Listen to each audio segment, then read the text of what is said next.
Ty, what's going on, man? I'm doing good, man. I think there's a third one of us that should be coming in here. He could retweet it and like it, but But not show his ass up on time. but Let's go through the comments. Brian Weber goes first. What's up, Brian? He goes, welcome, everyone. Please remember to subscribe. When Jay does what he does best and impress you, please hit the thumbs up. Yeah, exactly. Hey, folks, like, comment, subscribe, and share to this channel. This helps us out a lot, folks. This is really going to be ramped up here during the football season, but we're going to make sure that we keep this alive until football season comes because we got a lot of good stuff happening, man. A lot of good stuff happening right now. James Trice says, congrats to Chiron Moore and his pending promotion to Michigan head coach. Yeah, James, we're going to talk about that today as well. And looky who comes in fashionably late. Look at him. Look at him. Hey man, hey man, dude, daddy care, daddy daycare never ends, man. I feel you, dude. I totally understand. Well, Chris, we're just kind of going over the topics. First one that we'll probably talk about, man, is going to be about Jim Harbaugh. That's going to kind of shake up the whole college landscape here. Possibly for the coaching staffs as well. Next one, man, Ty's going to be happy about this one. Ryan Williams commits to Alabama again. All right, so that's going to shake up a lot of things too. But let's go ahead and start with Jim Harbaugh, man. Jim Harbaugh is expected right now to take the job with the Chargers here, and that leaves a vacant job for the defending national champions at the University of Michigan. All signs point to possibly, Moore taking that job. He actually coached the team last year for 6 games, while Harbaugh was out, on this little suspension there. But Chris, go ahead and start this off, man. What do you think about Harbaugh retire? Well, just actually moving on to NFL. Man, I don't know why his name was like literally on my mind. I was like, damn, but I kept forgetting it. But Justin Herbert, and that's the first thing I think of. I'm like, hey man, this helps him tremendously. I'm like, if Yeah. anybody should be happy, it should be him because it's to me, it's the quality of QB coach or just a football mind that's going to be around you that's going to understand the game. Not to say that he hasn't had some coaches like that. I think he has some good coaches that were building some things that just weren't given all the time. Some of them were, some of them weren't. But the fact of the matter is, you have a guy that's capable and proven has a proven track record of building quarterbacks. But as far as the college ranks, man, I think that it's an interesting move that we have been waiting on. It's not a surprising move because we've been seeing it for the last 2 or 3 years. The NCAA has basically dared him to go. They double dog dared him, then they triple dog dared him to the point where he actually took a job. So, fact of the matter is, I think we all know that at some point, it was the inevitable. I mean, I think he's always been trying to get back to the NFL. It's just the fact that Michigan was probably, I wouldn't even say a dream job. I think it was, I guess you can say it's the same thing, but it's kind of like a bucket list thing, just checking it off, when it won a national championship, got that done. Now he's back in the league. So, excited for that. I'm excited for him, the opportunity. That's great. But man, just like what happened with Saban, now you're going to see some guys bounce, but Michigan was going to lose a lot regardless anyways. I think that's something that we got to keep in mind. And now who takes over that job? And if it is, who'd you just say before, Nick? More. Yeah, if it's more, then I mean, I think that keeps things together for now. But is that a dam that's waiting to break? Is that a dam that's waiting to bust? So I'll turn it over to Ty now to kind of get his thoughts. Yep. no, I think you're 100% right, Chris. I think that there's been some smoke about Brian Kelly. But if I'm Michigan, first off, I'm going to operate under the assumption that they're going to promote Chiron Moore. Nick, you hit the nail on the head when you talked about he's already been a head coach for Michigan. I mean, hell, he coached a lot this year, right? So you have the familiarity. But on top of that, whenever we look at Alabama, I think teams learn something. If you can help it at all, you want to have a succession plan in place, right? And I think Alabama has shown that right now with how much you saw teams kind of going after Alabama's roster when Saban retired. Promoting Chiron Moore, in my opinion, though there's no way for us to say definitively, I think that would keep a lot of roster movement at bay. Now, that being said, I also think we're in the modern era of college football, and it's easy for me to assume that there will be some level of roster movement, even if it's just 3 guys that wouldn't have portaled otherwise. It's going to be interesting to see. But Michigan, really, the conversation I want to have, guys, is this, and this is a question to both of you and everybody in chat. We're talking about Michigan, and no doubt that's the story here, but there's a secondary story that hasn't been talked about yet. Gentlemen, there was already a lot of pressure on one Ryan Day heading into this year. Mm-hmm. But for the love of all things holy, if they lose to Michigan one more time, when Jim Harbaugh leaves, he's done. I just don't see him lasting. Ty, if you don't mind me interjecting real quick, can I Please. give you 13 million reasons why they shouldn't lose to Michigan? I mean, let's just be real. They went out there and they killed the bank. They scraped the pot clean. They said, "Hey, well, whoever's got money, whoever got something, if you got to stick a gun, give it to us. We got to give it all." Because they went above and beyond to do what they needed to do, and with the portal acquisitions as well. I mean, Yeah. I mean, you just got to say, look, it's either championship or bust for them. As Kobe Bryant would say, it's championship or nothing. This season was meaningless, you know. So for them, it's riding high on them. And if he were to lose that game again, I think people would. I don't even know if people would necessarily say it's the losing like 3 years on. What is it? 3 years now? 4. It'd be years. 4. It would be Yeah. 4 years in a row. I think If what he it would loses be this is year, just it'd the be fact. 4 in a row. Yeah, I think people would actually. I think this next year's game, honestly, is a legacy piece for him. Simply because, It should be.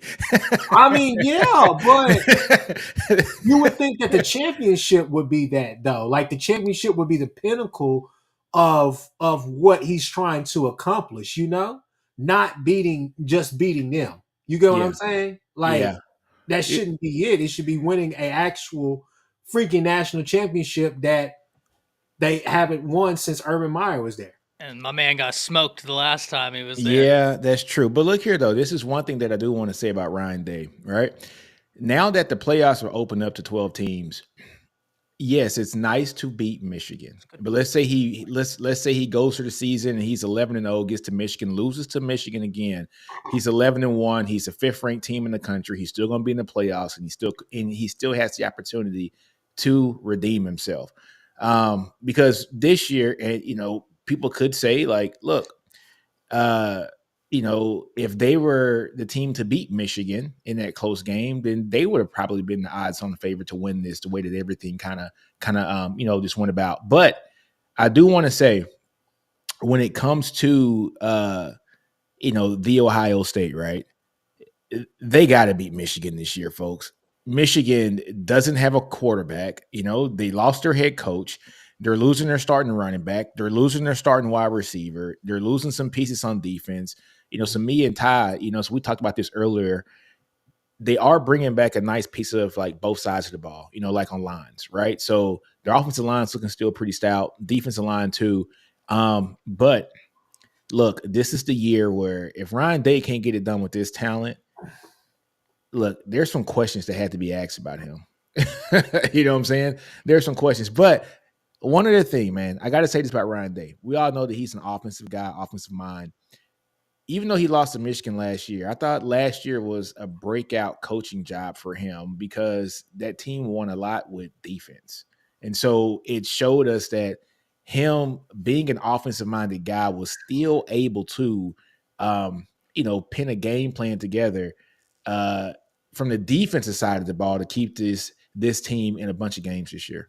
I kind of disagree with that a little bit, not in the way that you think, but I'll say this right here is that it wasn't that Ryan Day wasn't trying. It was just the fact that his quarterback was limited. Let's just be real. Yeah. I mean, let's just be real. The offense was still there. They were still running stuff. It just didn't work.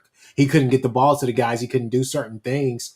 One of the best things I would say, look, we talk about Miami Twitter space. We talk about all the Florida Twitter spaces. That Ohio State Twitter space. There's an Ohio State specific one that people know what I'm talking about. At halftime, whew, Let me tell you something. Kyle McCord, Jesus, Jesus. You say his name in there, boy. It was all types of words. It was very colorful. Let's just say the consensus was this guy sucks. He can't throw. He can't do any of this stuff. So it was a lot. It was a lot. So I mean, I don't know. Will Howard is no better, but do we get the Will Howard that caught lightning in a bottle against OSU and ran amok, or do we get the Will Howard that we've seen this year and the years before? So I think it'll be really interesting. And it's not like Kansas State has put together bad offenses, No. right? Like it's not like we Yeah. can even just say, "Oh, Will Howard came from Iowa, where they're offensively inept," and we don't know. That's a good question. Ty. Now, Ty. Now you're a little bit involved in what's about to happen, but I just got to kind of put the onus on Nick because What's that? you know what Texas fans did to y'all last year as far as ramping up for this game, the second game of the season against y'all, how Kieran and everybody else in the Texas faithful talked all this noise about, well, they're not the same team. They're not going to do this. We're going to run amok. And this, I can't wait for it to start about Michigan now because they weren't saying nothing about Michigan, but now they will, now that they feel like they're a weak team. I'm sure that's going to happen. Who? Isn't that right? Who? Y'all go to Michigan. Y'all go to Ann Arbor the second game. No, of the I understand season, that, but we weren't saying that Bama wasn't the same team. Oh gosh. Don't do that. I was just no. Texas fans were saying we got a good shot to win this game, just like the previous year we had a great shot to win that game. And I think Texas fans were a little realistic this year and said Bryce Young's not walking back through that door, and we got an even better shot to win the game this year. Yeah. I mean, I Running a quarterback. There was a lot of turnover at Alabama. Yeah. Offensive coordinator, defensive coordinator, new. Hey, don't do that. Don't do that, Ty. You know. We talked about a lot of little trash that was being talked. I can't wait for it because we already know off-season champ U is about to come. I'm just getting that Get out of here. We already know off-season champ U is about to come. We already know all the hype is coming. We already know. Look here, I want to talk about this comment here from Stephen G. And I talked to this, yesterday, with Stephen about this. If I'm Chiron Moore, I'm not taking the job at Michigan. I'm not doing it. No, I'm not doing it. I'm going to tell you why I'm not doing it. Why? Interesting. I'm going to the NFL with Harbaugh. And my main reason for this is the simple fact that it's the same thing that you just said, Chris. Next year, that team is not going to be the same team. All right? They're not going to be the same team. Yeah. They might be an 8-4 team next year. They're losing a lot of talent, folks. They're losing a lot of talent. They don't know who their quarterback's going to be right now, right? They're losing a ton of talent from the skill position players. Mm-hmm. They're losing a ton of talent, folks. Now, this guy's going to have to come and follow back up what Jim Harbaugh did there for 9 years, and he was getting killed for 9 years prior to him winning this championship this year. The amount of pressure that an alum got there who was 142-40, I think, in his 9 or 10 seasons there. All right. So now you want this guy to follow up on the best season Michigan has had in ages. And he's supposed to just go in there and keep it moving with not the same quality of players. If I'm Chiron Moore, I'm telling Harbaugh, I'm coming with you. And my exact reason for this is they already know I can coach in college because I did it for 6 games while you were gone on this championship run. Now I'm coming to the NFL. I'm going to coach with you as your OC or being your staff somehow. And then when I think the right job opens up where the talent is there for me to succeed immediately, then I can go down and be one of the most coveted names because I was successful as your interim for half a season. And I have been successful coaching Justin Herbert here with the Chargers. And now I can be the guy for whatever college team I want.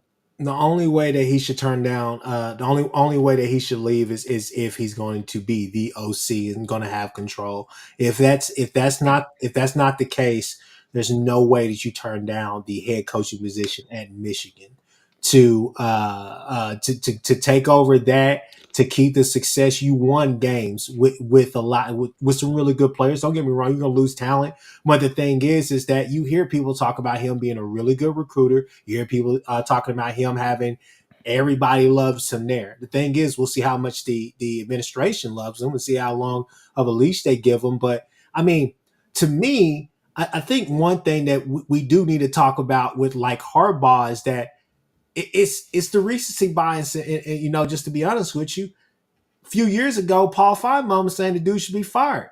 Everybody's saying that he's not this and that, and the dude is churning out 10-win seasons like it's Well, nothing, but it's not good enough, you but know. look, if it's not good enough And for and on top of that, I think there is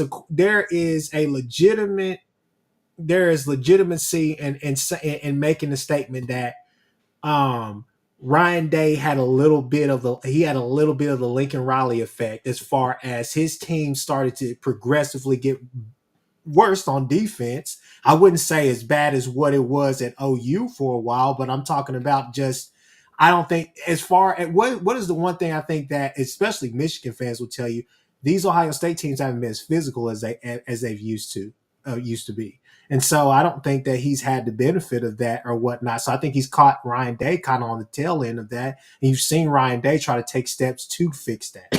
So, I mean, I don't know. I just think that overall, I think that Moore would be crazy not to take the head coaching position at Michigan. I mean, it's Michigan, man. You don't turn down jobs like that. Those jobs don't come open all the time. So, Chris, you just said right now that 2 years ago, Paul Feinbaum and them were on Jim Harbaugh's head after winning 10 and 11 games trying to get him fired. What do you think is going to happen the first time Chiron Moore pulls up there with an 8-win season and then backdoors with a 9-win season and then the next season backdoors with another 8-win season? What do you think they're going to do to him? If Jim Harbaugh is an alum there. That guy was a draft pick from there who came back, took teams to the Super Bowl. Yeah. You know what I'm saying? Came back to his school, brought them back to greatness, something that they haven't seen in years. Yeah. And they wanted this man out after 3 or 4 years. But to me, I'm just saying that for me, you know, with Moore, right now you have Michigan basically now in the palm of your hands because there's not a better hire out there. They're not going to go. I've seen crazier things. They may go get Urban. They could go get Urban. What are they going to do? Go get Jimbo? They're going to get Jeff Traylor? They're going to get coaches like that? No. But a team like Michigan is in the same position as a team like LSU was when they picked Brian Kelly. They're in the same position as any team with a big brand. Michigan, Ohio State, LSU, these teams come open to have a lot of money and resources to them. If they want to go get somebody, they'll go get them and pay the buyouts. That's not a problem. Wasn't there a rumor about Kelly if somebody left the job, wasn't it? And it came from LSU. That's the crazy. It came from LSU media members that if Harbaugh was to jump to the NFL, watch Brian Kelly because they thought, based on people they had talked to, that he would be interested in that job. Yeah. And he's from that region, man. I mean, he's that's the only sensible hire that you make outside of that. I don't think that they want to mess with any other coaches outside of that, but I think that this is the perfect opportunity to seize that job. But like I said, I'll turn it over to Ty. No, I don't have much to add. I was actually really enjoying listening to that because I think you both made some really... I haven't given much thought to that, though, Nino. Yeah. Like the optics of the situation. Because, listen, I'll be the first to eat crow, right? I'll step right up to the plate. The year where Michigan played Alabama in the Citrus Bowl, right? That's the first year I really started doing YouTube. I think it was even part-time at that point, right? But I was sitting there thinking to myself, like, this is an Alabama team that just lost Tua, right? You have so many questions. Jim Harbaugh, now's your best time to get that big win. And this is before he'd beaten Ohio State. Well, they got shellacked by Bama in the bowl game. I mean, I don't know if y'all remember, the first or second play of the game, Mac Jones drops a bomb across the field to Jerry Jeudy, and it's like a 75-yard touchdown to open it up. Yep. And Bama just took off from there. And I even said after that video, I was like, you took on a Bama team that had several key players opt out, several other key players injured, and you brought more or less a very strong Michigan team to the table and didn't get it done. I don't know if you're going to have a better opportunity of having a wounded deer in front of you that literally walked up to the gun and begged, take me out. But he stayed the course. and you started to see it become successful. And in the end, he was 100% right. I was 100% wrong, and as was Feinbaum, and you've learned from it. But that is a really good point about Chiron Moore, right? If that's how they did Harbaugh, what would they say about Chiron Moore? And I like Chiron Moore a lot. That's a really good point. Michigan is in a spot where they can't afford to go back to being mediocre again, because they were mediocre for a long time. For a long time.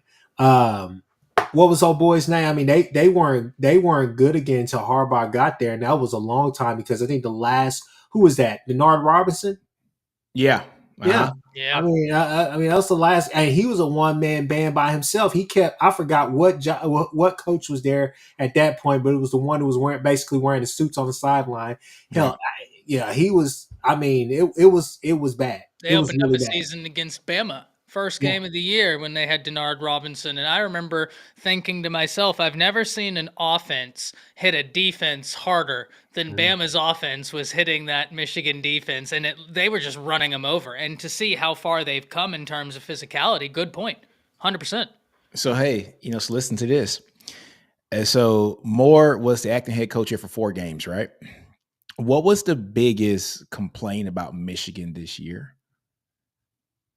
It was about what? It wasn't their defense, was it?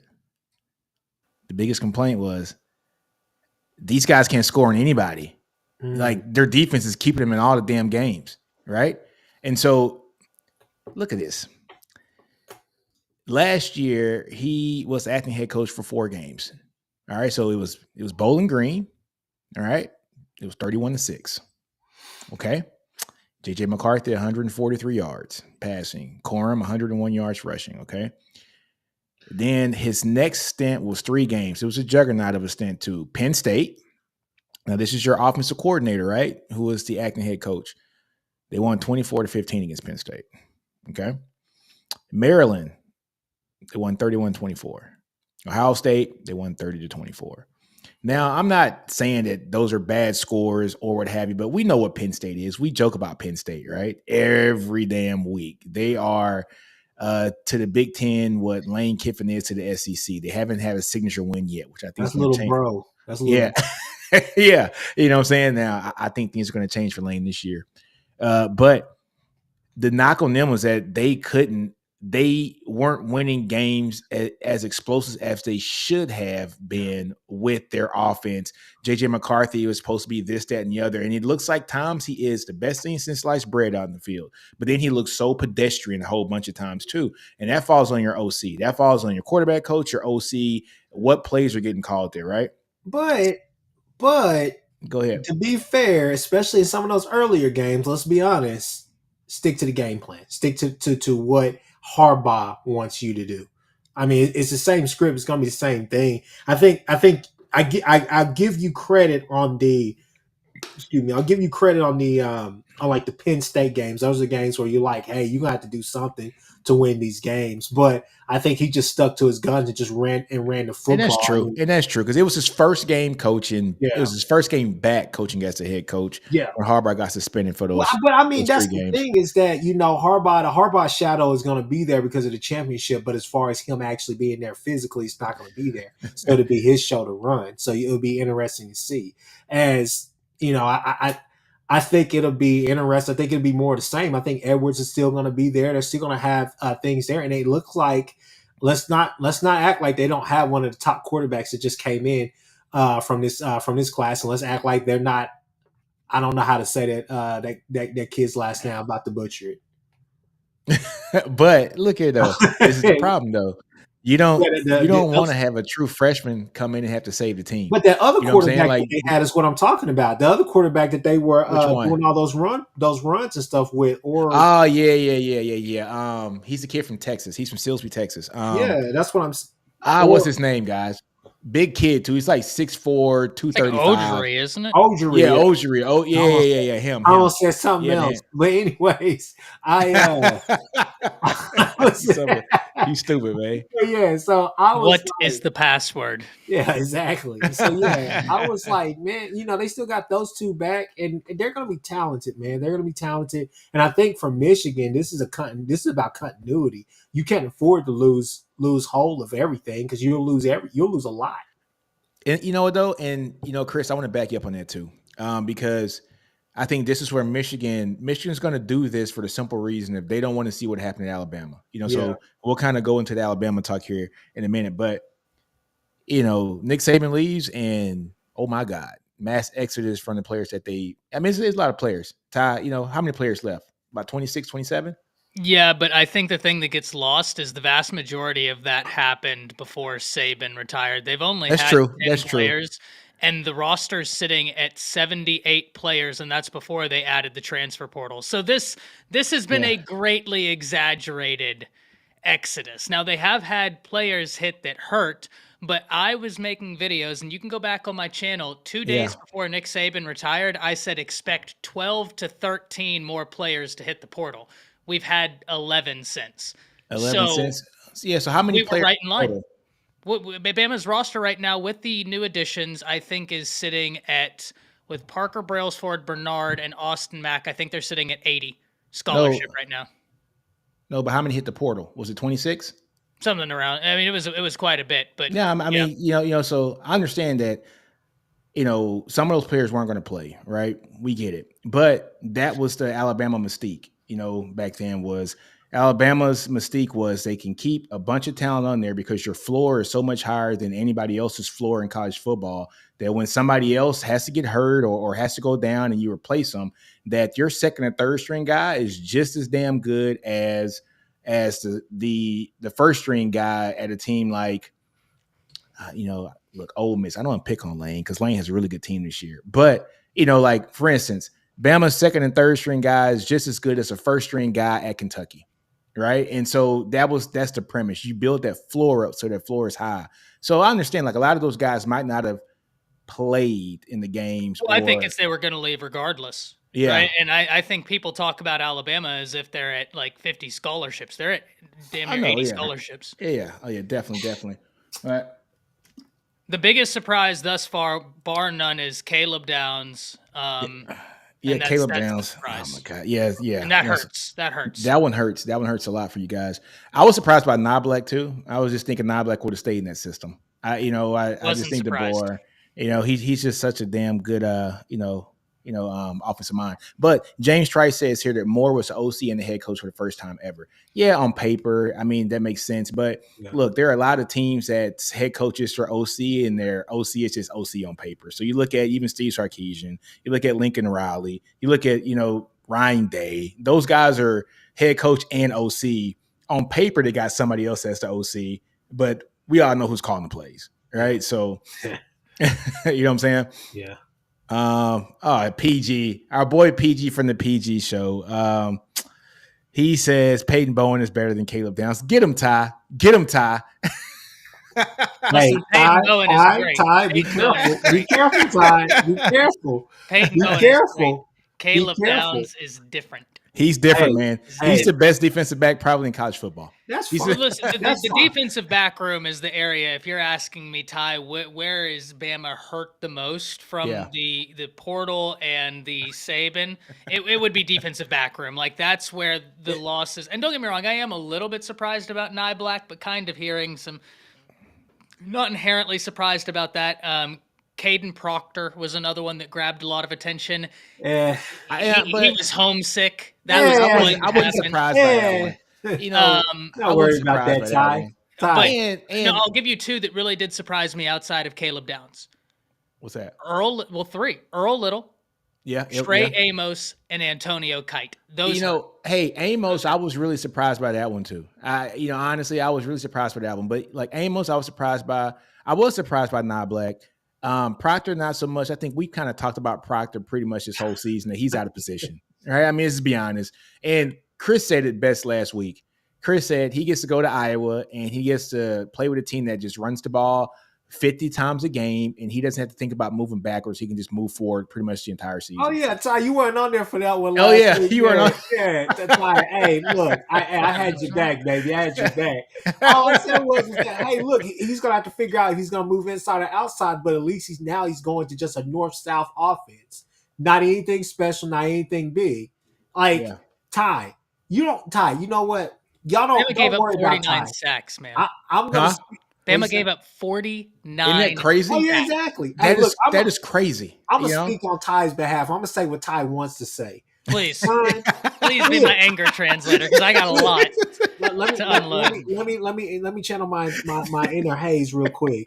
Son, if I see you on that field again and you let those Michigan defenders, they're not even hitting you with a spin move. They're not hitting you with any type of swim move. They're just going right past you. If I see that again, it's going to be me and you outside. I can't do it.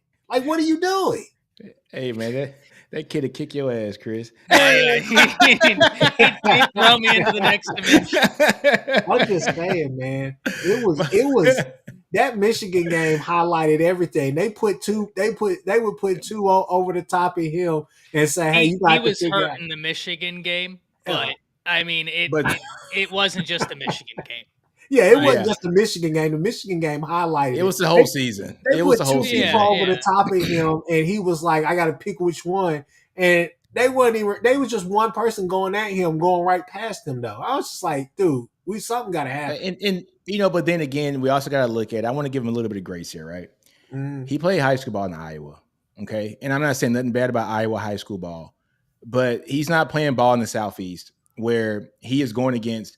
If he's in the state of Texas, he's going against Colin Simmons in the state championship game, right? Or, if he's in Alabama, he's going against some of the best talent in the country that are being recruited by everybody, or in Georgia, or in Florida, you know what I'm saying? Or in Mississippi, or, even like, freaking Louisiana. He's not in that region where every night on the opposing side in 6A ball, you have another Division I prospect going against you, especially at the edge position. Right. So he didn't have this was his growing up period this first year. Now, I would have liked to seen him get better over the year. It did get better a little bit, Ty, right? I mean, it wasn't as bad towards the end. The wildest thing was, guys, is there were times, and I have some of the tape. We can go check it out at some point. He would handle some of the difficult stuff pretty well. But then you'd be like a basic speed rush, and it was just like a speeding missile cleaning Jalen Milroe from the blind side. And I'm just like, in all honesty, it's just freshman inconsistencies and things as far as just like, he's gonna be a good player. For me, I feel like, and don't get me wrong, I'm not saying that the nutrition or the strength and conditioning program is not elite down there. All I'm saying is that it's probably very NFL like, where it's like, hey, there's some of this you're gonna have to really just do on your own. You know what I'm saying? As far as you need to take care of your homework. But we also got to realize that every 5-star isn't going to be ready-made when they get on campus to play day one. Every 5-star is not going to be a Caleb Downs. Yeah, and right? he was it's not going to happen.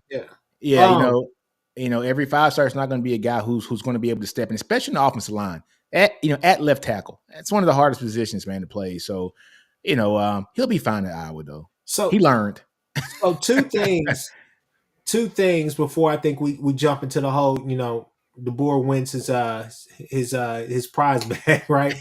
But so one thing, and this is something I've been wanting to say to Ty. I can almost imagine how you feel, because I wonder if NIL and the portal was as rampant and as evident as it was today, back when Bob Stoops stepped down. Would the same thing have happened with a CeeDee Lamb, a Hollywood, those guys who were on campus at OU? You get what I'm saying? Whenever Lincoln took over, because don't get me wrong, Lincoln was their guy. I think they would have stayed. A lot of them came for Bob, though, No, but they would have stayed because of the continuity, man. Honestly, I want to put it like this. And I'm not just saying this because Sark's my coach, right? But if Sark was the OC at Alabama and Nick Saban stepped down right now, I don't think you see a mass exodus, because the relationship, especially on the offensive side of the ball, the relationship that he would have had with that side of the team. And he's just a likable guy.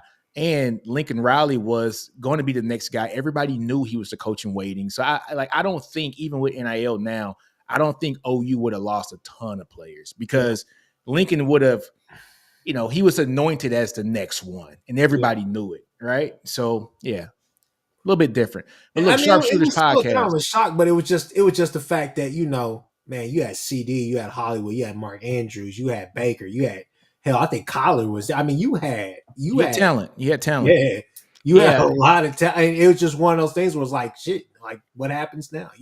Purple, Kiffin wasn't coming to Bama. You're not going to sleep with one of the boosters' wives and think you're going to... Hey, don't say that out loud. Don't say that out loud, Ty. Come on. Speaking of that, I mean, not that, but speaking of coaches, so my next point to say, and Ty, I thought you would just like that little tidbit. I thought that'd be something just to think about. Like, damn, like, you could have went through this back then. But I think the question, and here's a question that's getting swept under the rug because Saban has taken over all the headlines for the past couple of weeks, right? Yeah. Does Hugh Freeze take over Bama? Dude, does he put a chokehold over Bama? Hey, I've been wanting to talk about this, man, for a while. Because I told my aunt, I told my aunt yesterday, I said, Aunt, man, I said, this is the prime time for Hugh Freeze to put a chokehold on Bama. And I said, you know what's crazy? I said, now you're going to see a lot of people. OU, I said, especially OU, like Bates and all of them.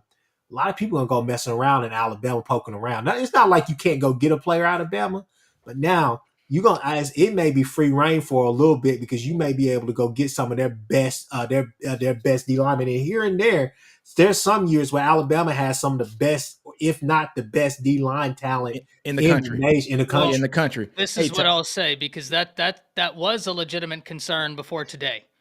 You know who Ryan Williams is a legacy to, right? Yeah. Auburn. Yep. Stuffed in a locker. DeBoer has been in the SEC for a week and a half. Ryan Williams, there were 3 figures in his recruitment that were massive. Nick Saban, gone. T-Rob, gone. Coach Wiggins, gone. And still, they beat Hugh Freeze when Hugh Freeze has had an existing relationship for a year plus.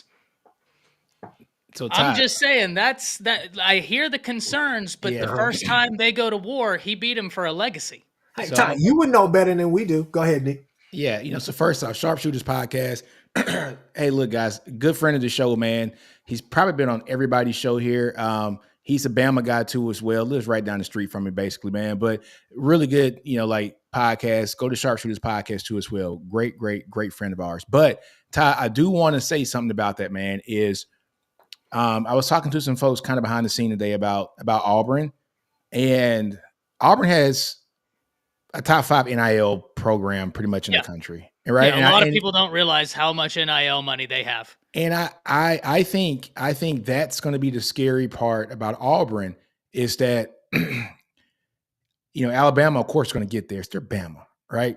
But it's going to come down to a point where when that NIL has to really get ramped up, Auburn's is tough to beat, folks. That's why Auburn's pulling a lot of players now, folks. It's not because they were great last year or the year before last, right? I mean, they're pulling a lot of good players. They got a hell of an NIL program, and I think that is very sustainable in the new college football era. I think Alabama's going to get there. They weren't Bama's not there yet, right, when it comes to NIL, which is weird because it's Bama. But they didn't have to operate at the same level as everybody else. For I know NIL. They were, because they had Nick Saban, right? And so now prospects talk about the Saban discount. The Saban discount straight up said, "Oh, I took half, of what someone else was offering me to go play for Saban." So Todd, this is what I'm getting at. Maybe Nick Saban leaving in the long run. No, I shouldn't say that. It's never good to have the greatest ever. No, but I get what you're saying, right? But it's going to jumpstart their program when it comes to NIL, so that they can compete. Morgan. They can compete 1-for-1 with other big NIL programs. And I think that's what Alabama's lacking right now. Listen, I think you're 100% right. Alabama really, in my opinion, they need to take a blueprint from the Texas NIL collective, right? And how it's structured. And no, you're not going to be able to structure it just like Texas's, but there's a reason, and Nick, we've talked about this before, there's a reason why a lot of college football looked at what Texas did and said, okay, this is the standard. And before the IRS came knocking at Texas A&M, that was going to be the new standard. What they had just unveiled, what was it, last season? They had just unveiled a new The Texas One Fund. collection. Yeah. Well, is that the Texas A&M one? No. Texas is the Texas One Fund. No, but the Texas A&M, they unveiled a new one that was going to become the standard, but then the IRS came. Yeah, then the IRS came. No. Yeah. So They were because doing of that, stupid stuff. Texas is still good. The IRS hasn't come knocking, so you need to structure it in an analogous way that they have. And they have Alabama NIL has been described to me as this. With complimentary AFLAT coverage, I like that a lot, Brian. I like that a lot. I really, really do like that. I knew you liked that one. That I'm going to remember that for days. I'm not going to lie to you. I really like that. Alabama's NIL collective has been described to me as this. They said, Ty, they have the ability to play ball. Now, we're not saying they have A&M money or Texas money, but they have the ability to play ball with the big boys. But they aren't in the current capacity to play ball with the big boys. Now, I will say, Courtney Morgan, remember the name. You already saw, Chris, one of y'all's former coaches, Jamar Kane, tweeted out today about Courtney Morgan and said he's one of the best in the business. I mean, this guy is a rock star. He is already taking charge of trying to revitalize the Bama NIL, kind of trying to get behind it. And you've already seen a bit of a swing, but there is a lot of work to go. There's a lot of work to go. No, that's a very real point. I just always wonder if Auburn is going to get out of their own way. Listen, we know Texas A&M has got a lot of money too, right? Yeah, but they can't get out their way. But they can't get out their way. I just saw Auburn launch an internal coup against their previous head coach for something they alleged, and then hired a coach that had actually done what the previous one was alleged to have done. That's true. So I don't listen. You're both 100% right, and I know people are going to say, but you just don't like Auburn, and it's not that. It's I don't trust Auburn to get out of their own way, because when since 2013 have they proved they're going to get out of their own way? But Ty, one thing we can say is we've seen Auburn win, right? We've seen them use it. We have seen Auburn use their unofficial NIL 15 years ago, 16, 17 years ago, to bring it a national championship. We have never seen Texas A&M use their unofficial NIL and now official NIL to do anything worth it. Sure, but they also had Cam Newton. Hold on. You're not wrong, but that's the only defense to ever rank outside the top 30. That's the unofficial NIL. You brought a transcendent player in.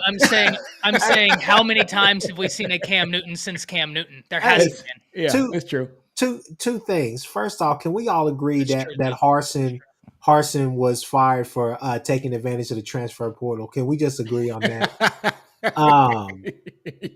up, man. I really don't like you right now. I'm just saying, man. That's fair, though. That's fair. But I think that we definitely need the one thing that I'm interested to see is the longevity of the culture, right? Yeah. So word is thrown out there a lot, because you see what kind of hire Texas A&M just made. It's something that has it's basically the equivalent of going and getting a Ford Ranger basically and saying, hey, you know what, we're gonna make it work. We're gonna make it an F-150. We're gonna make this Ranger F-150. Yeah, they went out there and got a 2006 F-150 and said, hey, park it out here by that Lambo down there. You see that? And he's coming there, blue collar, lunch pail in hand, saying, let's get to work. And everybody else will say, what are you talking about? We're going golfing today. It's they went to fix their culture to get that type of style out there. So you're interested to see, is Hugh Freeze on his best behavior? And Hugh Freeze has shown a little bit of kind of what he's willing to do, but he's just basically, his press conferences are always they're comedy. They're Even gold. when he's trying to be melancholy and all that, they're very it's funny as hell because every so now and then he will basically just say, "Yeah, we don't have the talent." I mean, he will bash And his own team. he's so truthful about it too. Yeah, he will bash his own team. Will bash his own team. Look, I don't know, man. I think you're onto something, Chris, with this one.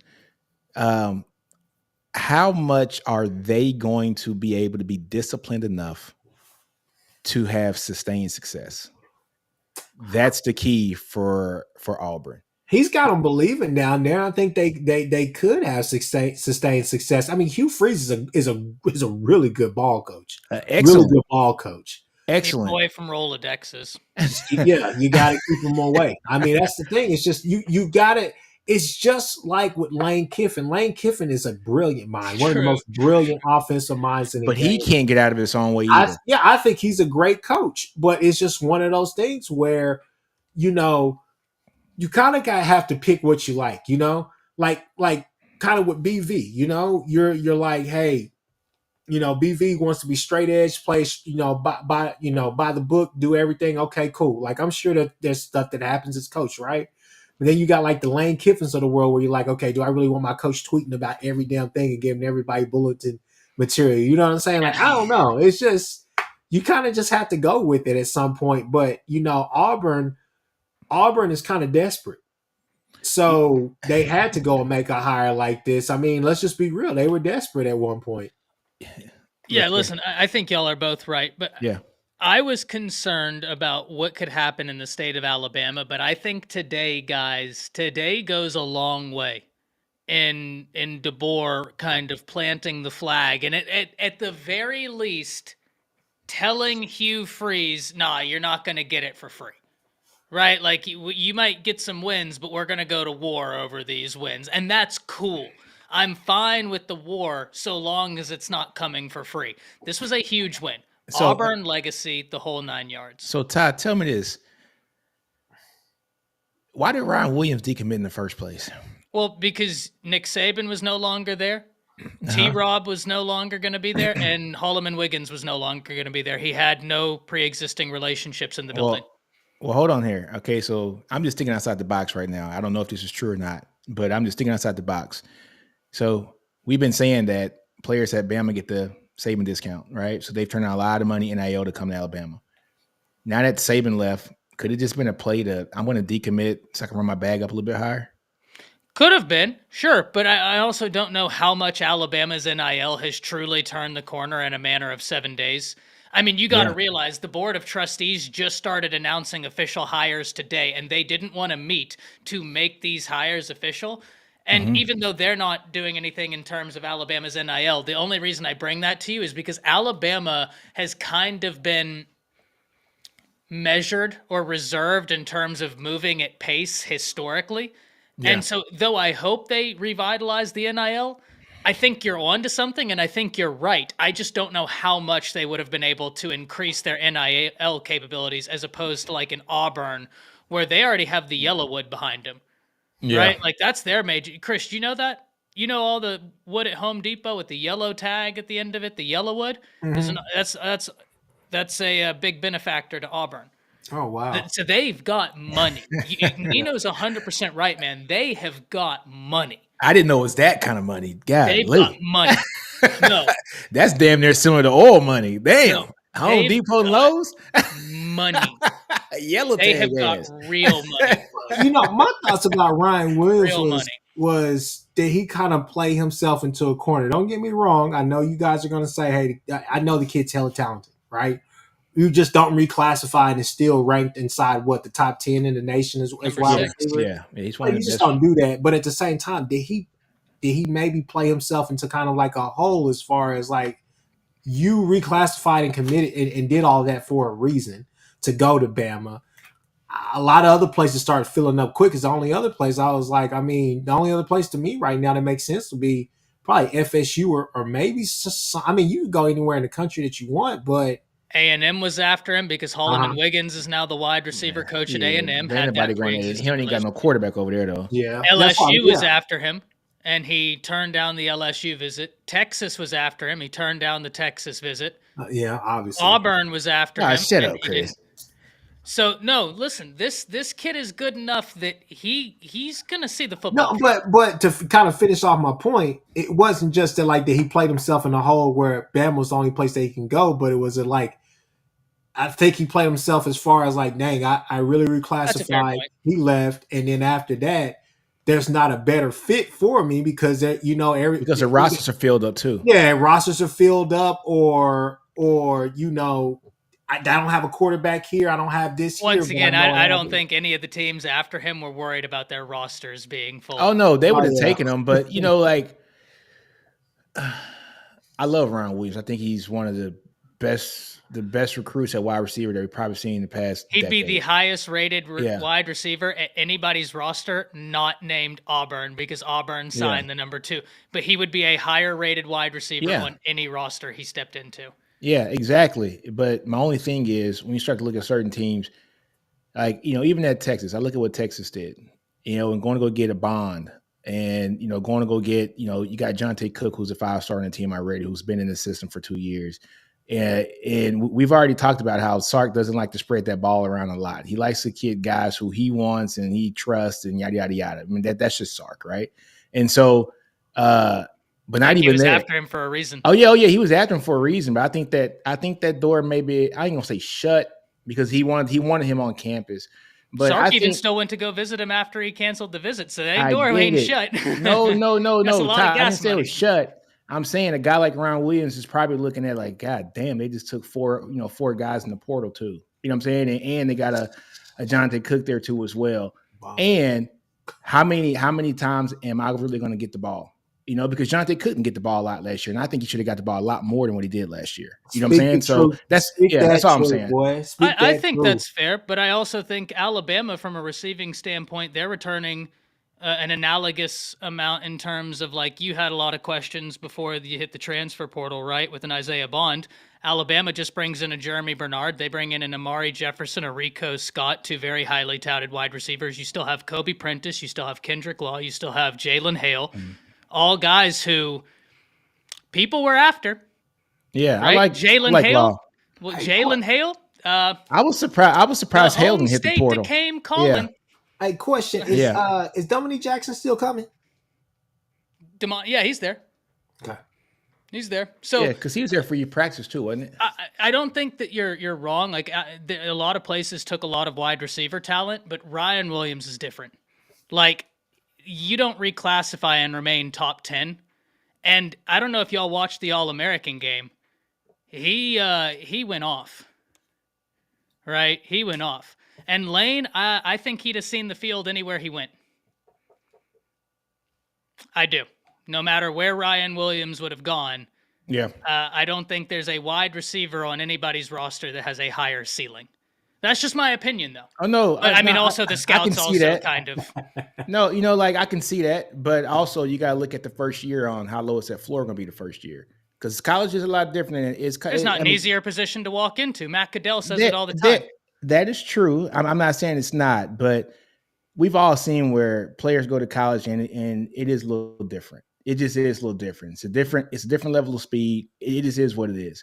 That's just across the board. But like you say, I do think he's the best wide receiver talent to come out of high school in the last decade. That's just my opinion. And one more thing. Ty Hayes, I got a bone to pick with you. Let's unpack something that you just said earlier. You think that keeping Ryan Williams is enough right now for DeBoer?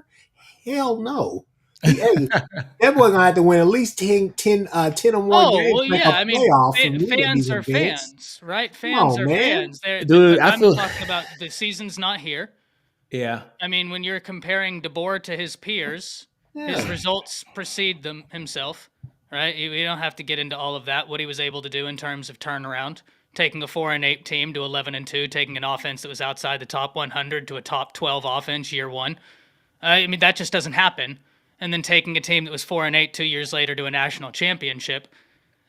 His coaching precedes him. You listen to players that have sat down with him.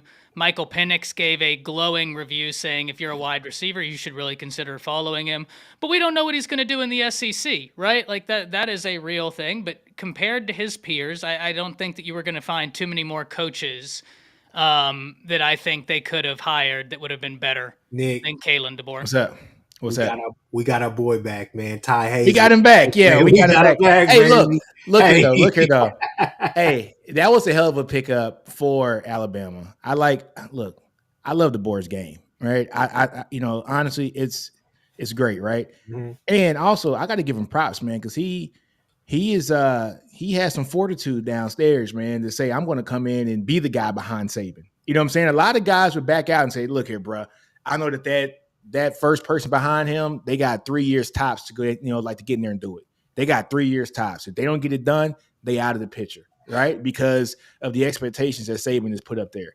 And I think he's stepping up to the plate. I think he understands the assignment, and I want to see what he's going to do. But I also want to see how the Bama fans are going to react to him. Well, they're fans. You know what I mean? Like, but I'm talking about how are they going? They have got to understand. Like, look, I live in Alabama. I have a whole family. My whole other side of the family are from Alabama. And when Nick Saban lost 2 games, with the Blake Sims era, it was the worst team ever. This is ridiculous. Our team sucks this year. I'm like, really? You're in the playoffs, right? Like that's, even this year with Jalen Milroe. Ty, you saw it, the first 6 games. Shit, even against Auburn until the last pass, they were cursing Jalen Milroe out until 4th and 31. You know what I'm saying? Like they wanted his head. Yeah, I guess I live in Texas, right? And I'm by the Oklahoma border, so I see fans as fans. Yeah, I mean, right? But Ty, he's not used to I agree, but winning like that. Ty. I'm not worried about fans. I'm worried about that. Who you talking about? Don't know about that. He doesn't know anything about that. No, Chris, I'm talking about. I'm not talking about me. I'm talking about these fans in Alabama, and I'm talking about Bama fans.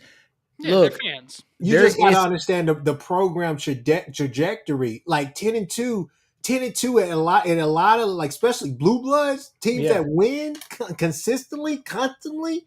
You lose a 1 game, 2 game. That's not going to cut it. But I think Kalen DeBoer is stepping in Alabama at the exact right time because of the new expanded playoff.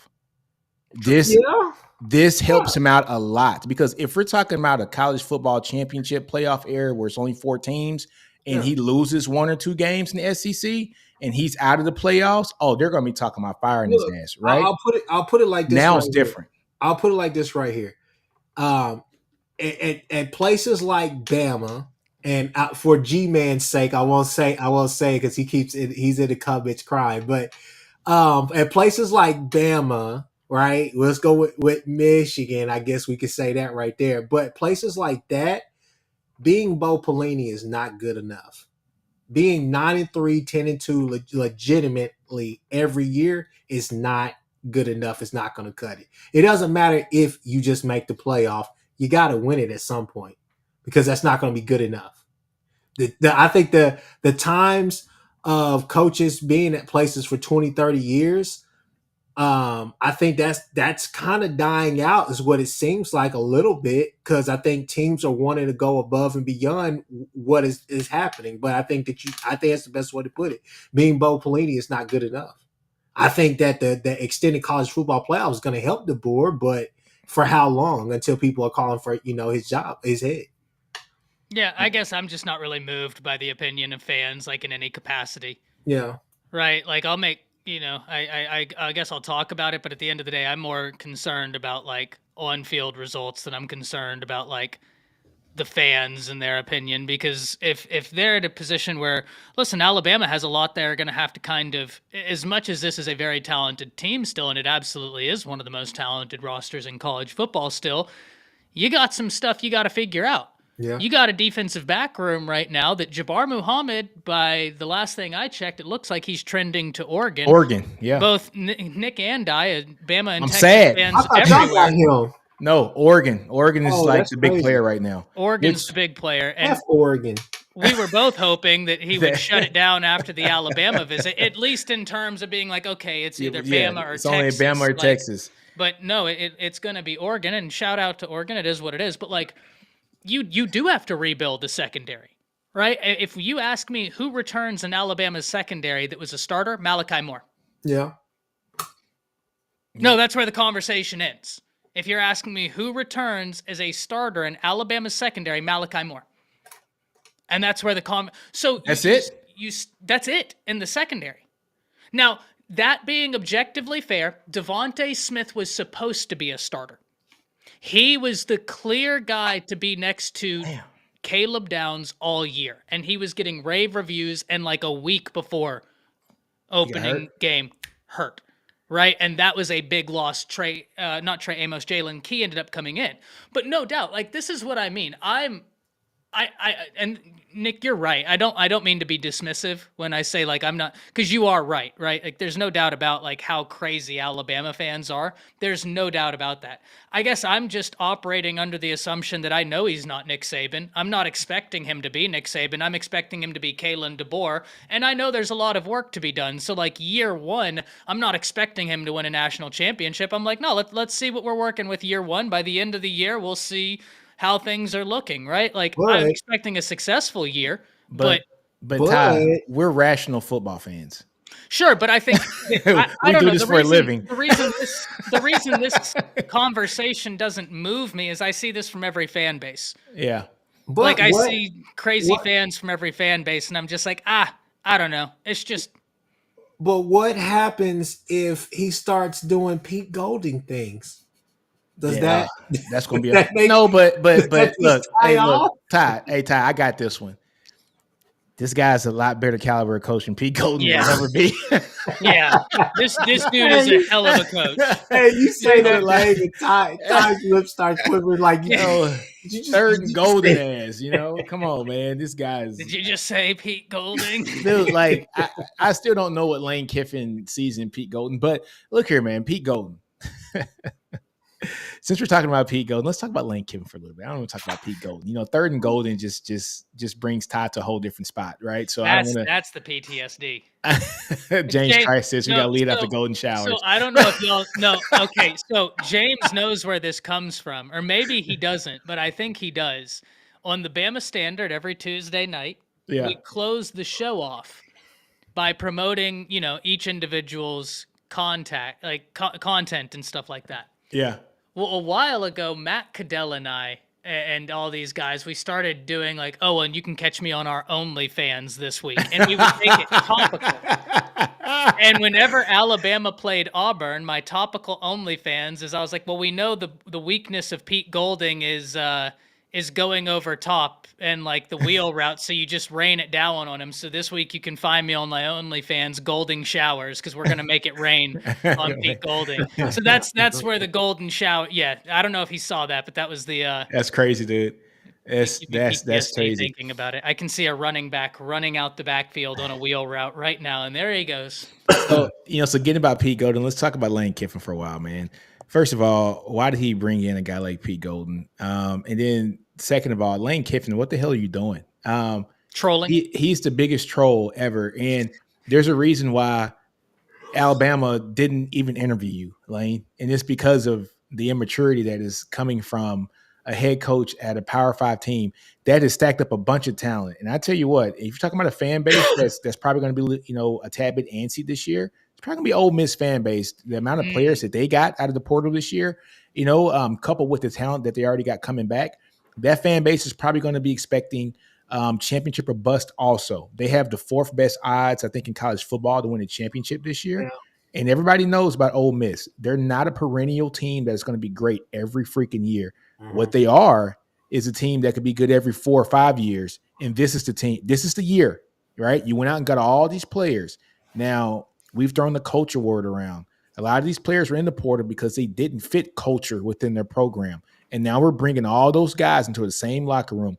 Let me tell you an example. You guys know I'm a Texas guy. We brought a couple guys in that pretty much didn't meet our culture in the second year with Ajay Hall, all right? Who else? We had Ajay Hall and also Billingsley as well. Now, We saw what Ajay Hall did in front of people on camera, beating a boot off his car when you could have just went and paid the $50 to get the boot off the car. Little things like that are what mess up a locker room, where a kid has to get arrested and you got to get somebody to go get him out of jail for something stupid, right? So you got to look at Lane. You brought a lot of talent. We get it. Now you being a leader of men, because these aren't kids anymore. These are men. These are 2021. They can go to war right now. If this country had a draft, these kids can go to war. You got to be a leader of men to make sure that you mold the culture in your locker room. But the culture that Lane Kiffin is exuding on Twitter, Instagram, all this trolling, like if I'm a kid, I'm looking at coach and I'm like, if he's doing it, well, shit, I'm gonna do it too. So that was the beauty of a guy like Nick Saban, man. Is yes, he was older and we get it. He's lived his life, but throughout his whole career, it has been steady, professional in the room, but likable. Well, you can be both. Yes, you're 100% right. And listen, I don't have to go far, right? Because I think people are going to get to know Kalen DeBoer. I don't know him great yet, but you listen to the reviews he's got. But let's talk about two coaches. And no, Lane Harrison, we love you. We love you. Right? You're great. You're great. You have nothing to worry about. But let's talk about two coaches that fan bases know, and I'm about to start a war between these two fan bases. Go ahead, let's get it. But, Nick, you have Sark. Yeah. Chris, you have Venables. Two younger head coaches who are not on Twitter trolling. And listen, I'm here for a little bit of the trolling, right? Yeah. I think a little bit is fun. But at the point where it is clear as day that you're waking up every single day thinking, how can I troll today? It's a little bit different, right? It's excessive, man. It's Venables, excessive. you don't see it. You don't see Sark just out here. Sark might send out a little light troll or something that could be but that's the kind of stuff where I'm like, oh, that's fun, right? Like Kiffin is just, for lack of a better word, I think this is the part that always gets me about Lane Kiffin. And it's the reason why whenever we would talk about like who I thought would be one of the first Saban assistants to beat Saban, we know who it was, but one of the reasons why like I was never overtly worried about Kiffin is that Kiffin is like that genius, but he's so chaotic. You don't know where he's going, right? Like he's so unstable that you don't know what's going to happen. Kiffin is one of those people that will think that he has formulated a brilliant game plan, roll it out in the first quarter, it not work, but be like, no, I'm so brilliant, it'll work. Give it time. Stubborn. And it's like by the fourth quarter, it's like, damn, Lane, it's not working. And now you're behind by a bunch of touchdowns, and they'll score. But it's, to me, the difference between Sark and Kiffin is Sark is what Kiffin would be if he was a bit more buttoned up, a bit more, I don't want to say like professional, because I think that that's like a big negative connotation on Kiffin, but for lack of a better word, professional. It's more professional. I mean, the stuff that he does online is not professional. I mean, just think, look, man, I'm a commander in the military. If I did some of that stuff, I mean, how do you think my troops would look at me? You know what I mean? Like, you got to have some kind of professionalism. You know, Chris is a lawyer. He understands. You can't be on here just high-siding like crazy, and people that you're supposed to be representing see you doing some dumb stuff online. You know what I'm saying? It doesn't work like that. Chris, don't know how many tweets I had to delete today in an attempt to try and be professional. What you laughing about, Chris? What you laughing about, man? I mean, I like Lane, man. I know he's comedy. Like Lane too. Everybody likes Lane, but Chris, could you imagine if Lane got the keys to Alabama? Oh God. That would be instant. That was instant gold, man. The videos, the trolling I would do of Ty every day. That would be crazy, man. It's wild. It's wild. This is a great comment. Ritalin.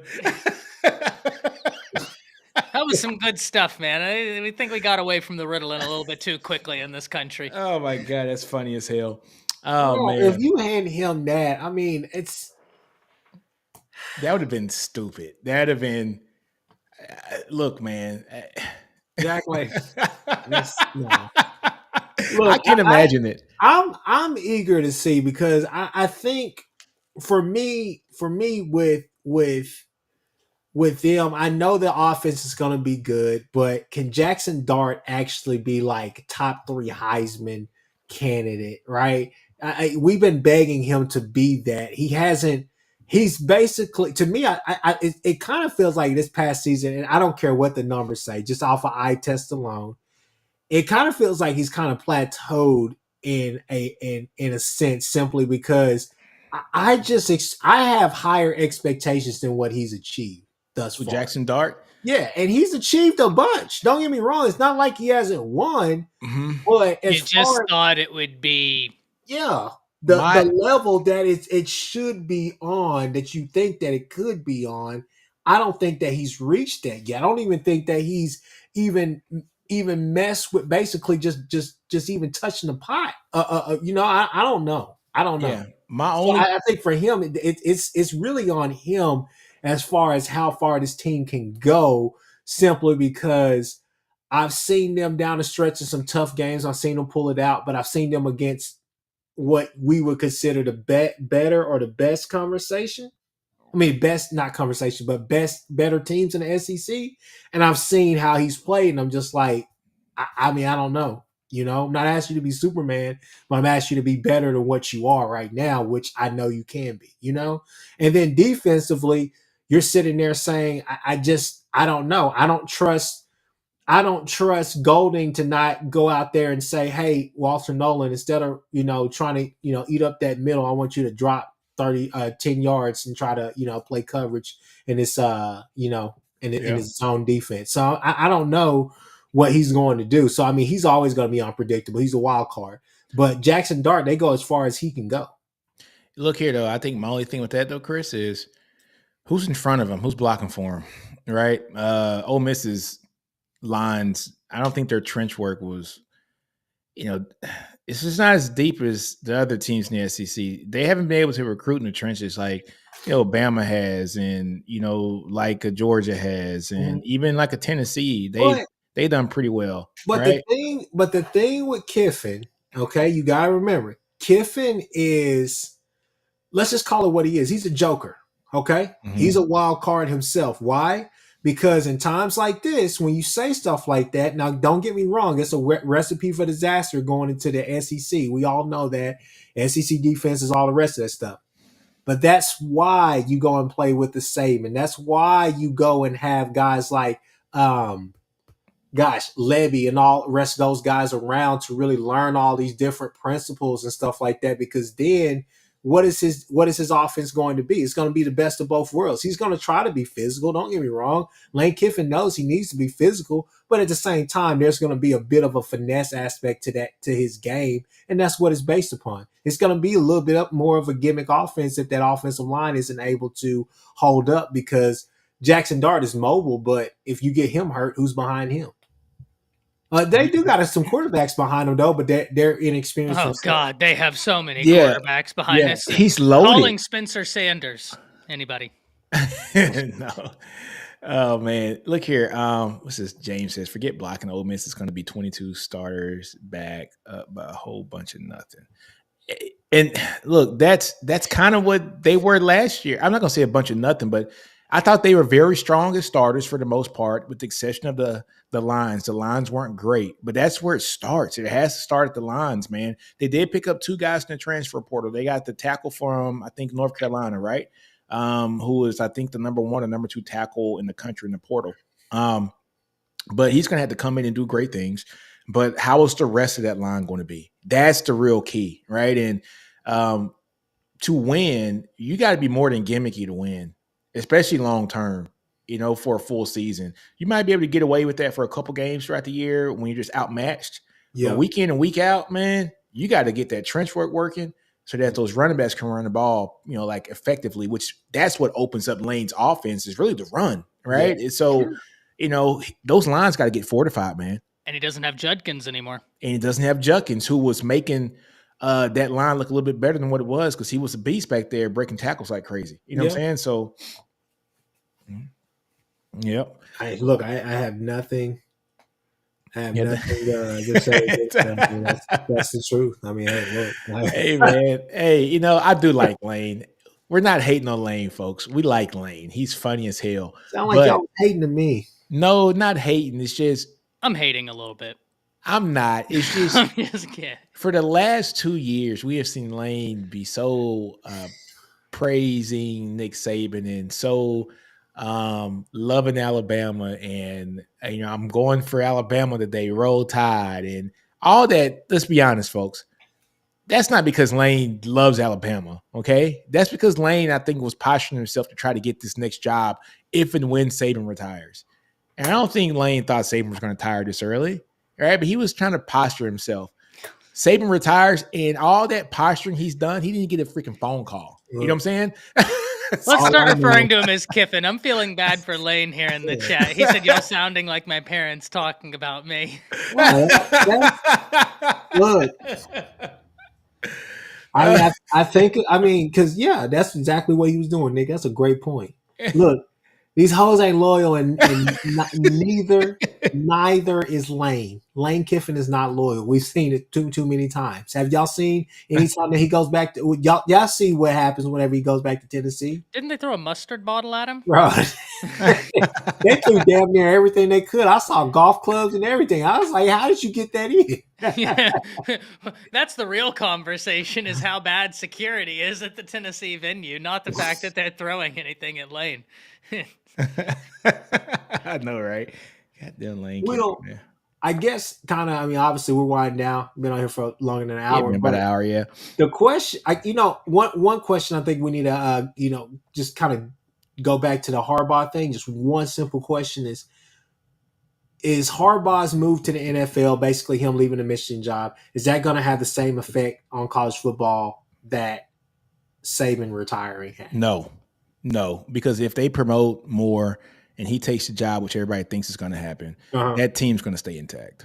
Yeah. You know what I'm saying? Well, not only that, but I meant like just kind of on the I guess you could say the global scale that it did. Because Nick Saban's a hell of a coach, but he's a hell of a coach, but he's not the greatest all time. Nick Saban sent shockwaves throughout the nation. Harbaugh was kind of like, but yeah, no, but just think, Harbaugh just won a championship now. About an hour and a half ago, everybody found out that he was going to be going to the NFL, and nothing has blown up. And the minute Saban said he was gone, dude, it was news channels for 3 days straight.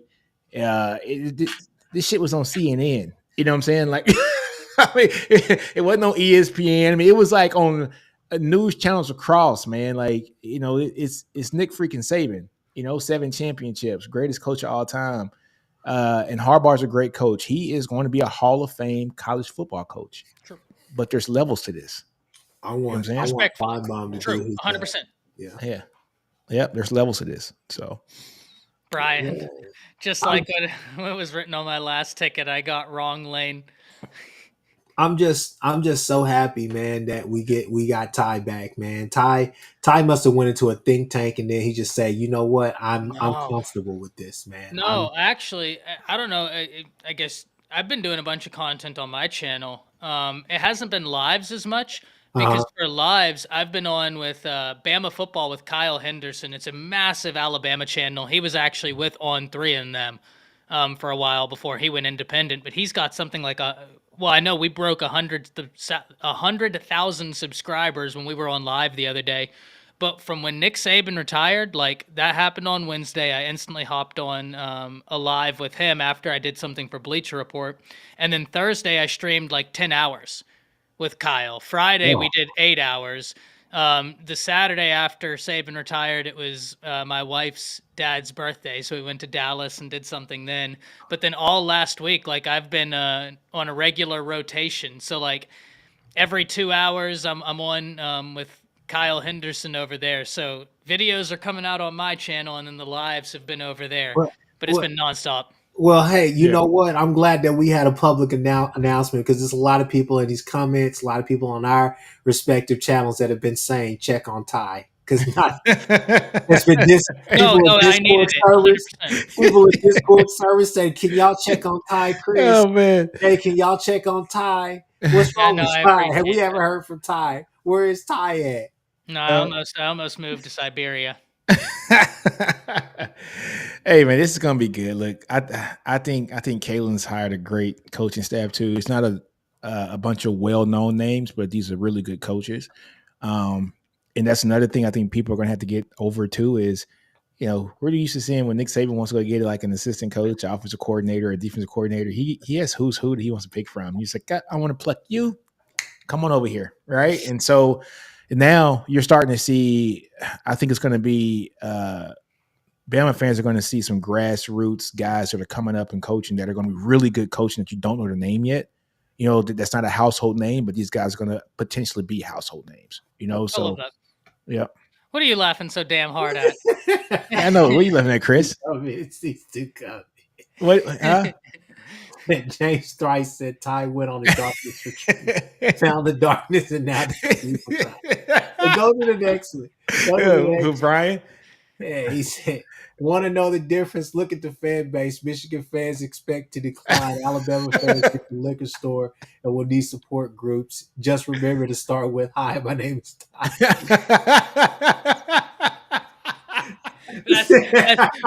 Brian's been on a roll tonight, man. I've had to avoid looking at some of the comments he's made because I'll just lose focus and start laughing. He's been so on a hilarious. Oh man. Yeah, man. Ty, people, hey, my uncle said, hey man, he said, did you say Ty live in Gainesville? I was driving down there the other day, saw somebody on top of that Super 8 over there. That was me. That was me, actually. No, that was me. That was me. And then I got word that Ryan Williams was going to commit, so I walked on down and thought, I'll give this whole life thing a second chance. He's been happy ever since. Oh, jipper. I went from that Kermit, the gif of Kermit when he's standing on top of the building and then just jumps off the building. I went from that to the gif of Kermit whenever he's tying his arm off and like injecting it into. No, listen, but that's the fun of college football, right? Like, and I think we've had this conversation on this channel before where I said, like, I'm complacent. Or not complacent's a bad word, but I'm happy. As an Alabama fan, I realize what I got to witness and how that's not the rule, that's the exception. And so I have no expectation that exception is going to be replicated, right? Yeah. I'm excited about the hire. I'm really excited about the offense. I'm excited about the new coaches. But I think that if all Alabama fans operate right there, it'd be a great time. But it's fans, But for me personally, I'm hurt. There's no two ways around it. The GOAT doesn't retire, and you just say, "Oh, I'm doing great." But all things considered, I am excited, man. Change is inevitable, but change is not terrible. Yeah, just don't be that damn Buffalo fan who was crying his ass off at the game when the Chiefs came back and won that damn game. This is the good thing is I can turn the camera off when I start crying. You talking about Jets? Man, no, get off Jets, man. Oh no, get off! No, don't do that to my guy. Jets had a rough. He had a rough month, man. He's had a rough week. He's had a real rough the month. Trolling I've been doing of him on Twitter. Man, get off Jets. First, Saban retires, and then this happens to Buffalo. You leave that man alone. Well, no, first Bama loses to Michigan when they have 32 botched snaps in a game and lose by 7 points. Then Saban retires. Then there's an exodus, and then Buffalo loses. You thought I was having a bad month. Yeah, when Buffalo lost the way they did, I know Jans is he's probably like got the knife by the wrist right now. Let me go call Jans, man. Let me text Jans, bro. I haven't gotten to talk to my guy. Let me check to see if this man, if he has insanity still. I've sent him stuff in the chats. I've sent him stuff on Twitter. This is hilarious. Leave him alone. Leave Jans alone, man. That's messed up. Leave Brittany alone. Sorry. That's messed up. All right, man. Look, man, we got an hour and 20 minutes in, man. Let's get up out of here, man. Hey, man, put Boomer in the chat, man. If you Hell no. What you like, you know what I'm saying? Boomer. Hey, look, horns down. You know what I'm saying? No, horns always up. Horns always up. Damn it. That's how we do it. Touchdown, Texas. There we go. You hear that? Touchdown, Texas. I did hear that this year.